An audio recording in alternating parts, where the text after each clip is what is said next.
Saat ini saya sedang berada di pos DVI Polda Jabar, di mana di lokasi ini dilakukan proses identifikasi jenazah yang ditemukan di lokasi kejadian, kemudian dibawa ke lokasi ini untuk diketahui identitasnya, dicocokkan dengan berbagai data yang dibawa oleh keluarga. Nah, hingga saat ini, hingga pukul 18 waktu Indonesia Barat, sudah ada 34 jenazah yang masuk ke pos DVI Polda Jabar ini, dan 20 jenazah diantaranya sudah diketahui identitasnya. Sementara 14 jenazah lainnya masih belum diketahui. 8 jenazah dibawa ke Rumah Sakit Umum Daerah Cibabat dan juga Rumah Sakit Sartika Asih untuk dilakukan identifikasi lebih lanjut melalui tes DNA. Hingga pukul 5 sore tadi pencarian korban sendiri sudah dihentikan karena memang terkendala dengan kondisi medan dan juga pencahayaan. Pencarian akan kembali dilakukan pada pukul 7 esok hari. Sementara di pengungsian sendiri masih ada sekitar 200 pengungsi yang masih bertahan di pengungsian, di mana mereka masih menunggu proses selanjutnya seperti apa yang akan mereka dapatkan, karena memang mereka sudah kehilangan rumah yang memang terdampak dari bencana longsor ini. Yogi Prayoga, Sutanto Sumardi, Bandung, Jawa Barat. Baik, tentu kita doakan segala proses pencarian bisa cepat dilakukan, semua korban bisa diketemukan, dan juga keluarga mendapatkan kabar penemuan dari keluarga yang hilang. Saya ke Mas Ardi, closing statement. Jadi apa secara total yang bisa kita benahi, Mas Ardi? Jadi untuk mitigasi bencana ya, yang berhubungan dengan cuaca, menurut saya sih ini tanggung jawab kita bersama. Nggak cuman dari pemerintah, tapi juga masyarakat. Dan ini kalau bisa konsentrasinya ke solusi jangka panjang. Tidak bisa hanya misalkan jangka pendek yang efek panadol tadi. Ya. Itu kita harus benar-benar dari masyarakat sendiri, terus dari misalkan untuk kami, misalkan dari BRIN atau BMKG, itu kan selalu memberikan rekomendasi. Tapi rekomendasi ini tidak akan berjalan apabila memang tidak dilakukan oleh pemangku kebijakan misalnya. Jadi ya kalau menurut saya ini harus tugas kita bersama lah. Nggak bisa ini tanggung jawabnya si pemerintah, tanggung jawab si masyarakat, nggak bisa begitu. Jadi harus sama-sama. Oke, dan melakukan bagian masing-masing ya. Betul. Dan BRIN akan terus melakukan kajian Iya. sesuai dengan kondisi agar tidak kejar-kejaran tadi ya. Betul. Mas Ardi ya. Iya. Oke, baik Mas Anu, closing statement dari Anda. Baik, kalau dari saya mungkin kembali ketika terjadi hal yang seperti ini, kebencanaan terutama di Indonesia, itu peran pemerintah sebagai sumber informasi harus nomor satu. Lalu untuk jangka panjangnya adalah bagaimana mengedukasi dengan tadi ya cara komunikasi yang lebih baik sih. Lebih relate ke Gen Z, karena kan mereka ini nanti akan memimpin negara ini kan. Iya, betul. Itu sih. Oke, baik Prof Rita dari Anda. Ya, benar. Solusi harus juga memperhatikan jangka panjang. Iya. Namun sekarang kan ini sudah terlanjur di hadapan kita, Iya. puncak musim hujan. Iya. Dan diprediksi ini bisa nanti sampai Februari. Nah, yang terus terang saya khawatir itu tidak hanya sebatas Jawa Barat dan Iya. Sumatera. Iya. Wilayah yang rawan itu masih banyak.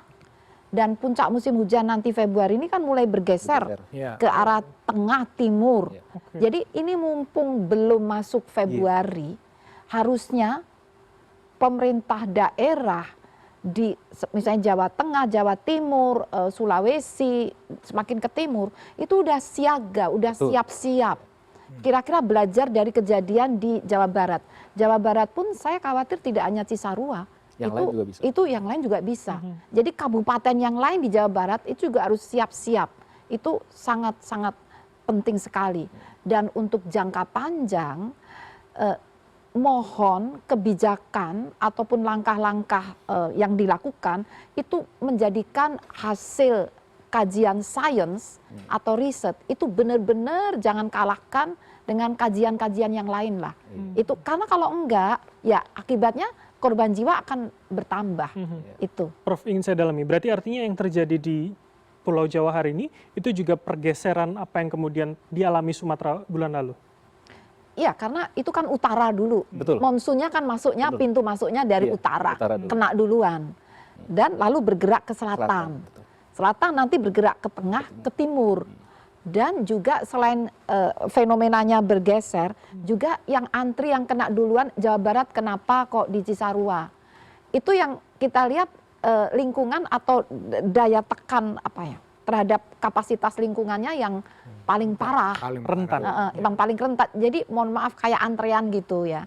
Mana yang dulu itu selain antrian yang alamnya juga lingkungan daya dukungnya itu juga jadi perhatian. Oke, kalau begitu Indonesia Tengah dan Timur memiliki kerentanan yang sama paling tidak dengan Pulau Jawa hari ini? Karena kondisi geologinya kurang lebih sama. Hampir sama. Itu kan patahan-patahan aktif, lereng-lereng curam, lalu ada dari tebing terjal lalu ke dataran, lalu flash flood. Itu bisa. Justru sekarang tuh yang lain-lain mohon disiagakan. Iya. Jangan sampai ada korban puluhan lagi gitu. Jadi insya Allah Belum ini. semoga berhasil lah. Walaupun kemudian kepadatan penduduk tidak sepadat yang ada di Pulau Jawa begitu ya? Iya, Oke. tidak sepadat, tapi kondisi alam dan lingkungannya kurang lebih sama. Memang kenapa sini dulu juga ya, Jawa dulu, karena memang yang paling padat, paling parah kerusakannya barangkali, dan kebetulan memang ini jalurnya tuh kan memang dari utara, selatan gitu kan. Pas Karena Jawa kan, Barat itu memang Jawa jalurnya Barat ya, gitu. iya memang itu. Jadi menambah faktor kerentanan Betul. sebetulnya Iya, penduduk itu ya. betul. Iya. Apa ya terakhir dari Anda? Gini, ruang itu terbatas, intensitas curah hujan juga tetap gitu kan. Yang menjadi masalah adalah konflik tata ruang untuk air dan tata ruang untuk manusia. Kita semakin lama menghilangkan rumah air. Iya. Itulah penyebabnya ketika air tidak diberi tempat lagi, wajar dia kalau musim hujan dia datang, ini rumah gue dulu, kenapa lu itu? Nah, kedua, saya sependapat, peta yang dibuat terkait tentang aspek kebencanaan itu kan ada penetrasi dari intensitas curah hujan, tekanan yang kuat, sama mengukur pada tingkat kerentanan wilayah. Makanya saya mengatakan kategorisasi dengan zonasi merah, kuning atau hijau itu juga perlu disinergikan tadi dengan peta tata ruang, peta di-overlaykan dengan peta dari BMKG, jadi terpetakan. Maka saya mengatakan mitigasi sejak awal itu lebih efektif. Cuman kadang-kadang itu tadi di pemerintah daerah itu karena biaya politik, biaya pembangunan, itu kan nanti ujungnya MPWP, nawar piro wani piro. Membuka ruang negosiasi, akhirnya ruang itu menjadi ruang komoditas. Kita hancur ini karena ruang menjadi komoditas. Yang harusnya rumah air menjadi rumah manusia. Rumah manusia. Itu logika paling sederhana. Ya, logiknya. Dan dia ruang menjadi ruang transaksi. Kita mengabaikan aspek apa yang dikenakan rentan kebencanaan. Akhirnya kan banyak yang terjadi. Kita membangun yang sebetulnya di kawasan zona. Lautnya diuruk, jadi reklamasi, wilayah pantura, jadi berubah, perbukitan dijual dan sebagainya. Itulah efeknya.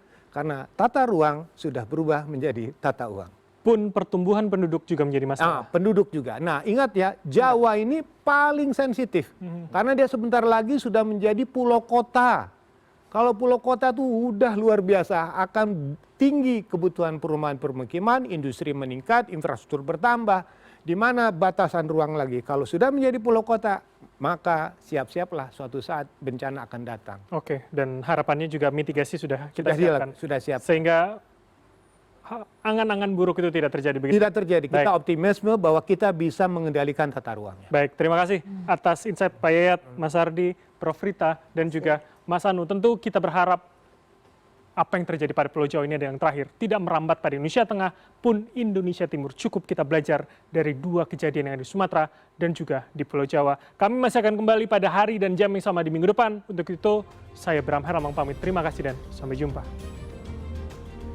Terima kasih.